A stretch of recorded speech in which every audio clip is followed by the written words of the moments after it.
we are going to change the way we operate, and we are going to take our country to a greater height.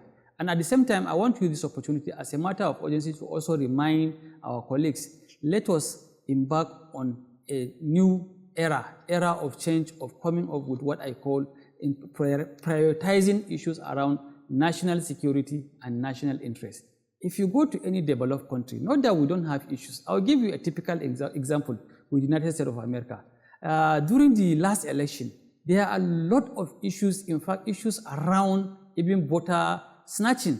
There was a lot of issues around burning polling units and so on. But you can't see such reports on the pages of newspaper. You can't see such reports on their national and international TVs. You can't see that, but in Nigeria, the case is entirely different. Everybody is eager to see that he has broke the news. But it's not about breaking the news. It's about making sure that we protect ourselves, we protect our community, and we prioritize issues of national interest and national security. That will go a long way in making us a very big country, a country that is going to be proud of at the end of the day. Above all, at the same time, we need to also change the way we operate. I'm not saying that journalism should be gagged. No, people should go deep and do their investigative reform. Come out with figures, sensitize Nigerians, enlighten Nigerians, as well as educate Nigerians. And above all, let me equally come back to one issue of concern. One of the issues of concern is one act that we are using, especially is being used by police, Cyber Crime Act.